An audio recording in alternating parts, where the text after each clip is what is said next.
ప్రతి student internship చేయటం అన్నది చాలా కష్టమండి. హ్మ్. ఎందుకంటే మన తెలుగు స్టేట్స్ తీసుకుంటే బోత్ ఏపీ అండ్ తెలంగాణలో దాదాపు every year 6,00,000+ students pass out అవుతున్నారు. హ్మ్. Both engineering and degree. హ్మ్. సో వీళ్ళందరూ ఇంటర్న్‌షిప్ జేయాలి అంటే అది పాసిబుల్ అవ్వని పరిస్థితి. హ్మ్. సో ఇంటర్న్‌షిప్స్ చేసిన వాళ్ళకి అది యాడెడ్ అడ్వాంటేజ్. చెయ్యని వాళ్ళు వాళ్ళ రెజ్యూమ్‌ని ఎలా బిల్డ్ చేయాలి అన్నది చెప్తానండి. సో ఫస్ట్ వాళ్ళు చేసే ప్రతి చిన్న ప్రాజెక్ట్ గూడా మెన్షన్ జేయాలి. మీరు ఫ్రెషర్‌గా ఎంటర్ అవ్వబోతున్నారు. ఎంటర్ అయ్యే ముందు మీ స్కిల్ ఏంటి అన్నది ప్రూవ్ చేసుకోవాలి గదా! ఇంటర్న్‌షిప్‌కి బదులు ఆల్టర్‌నేట్ ఏముంటాయి అన్నది ఆలోచించాలి. ఓకే. ఓకే. ఏముంటాయి? ఒకటి సర్టిఫికేషన్స్. Coursera, LinkedIn, okay.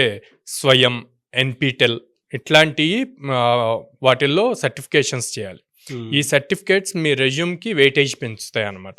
మీ ఊర్లో గానీ, మీ ఇంటి దగ్గరలో గానీ ఏయైనా చిన్న చిన్న బిజినెస్ ఉంటే వాళ్ళకి వెబ్‌సైట్స్ బిల్డ్ చేసి ఇవ్వండి. హ్మ్. అది రియల్ టైమ్ వర్క్స్. ఓకే. దానివల్ల వాళ్ళకి యూజ్ అవుద్ది. At the same time me skills improve చేసుకోవటానికి యూజ్ అవుతది. సో హ్మ్. దాన్ని మీరు రెజ్యూమ్‌లో మెన్షన్ చేసుకోవచ్చు.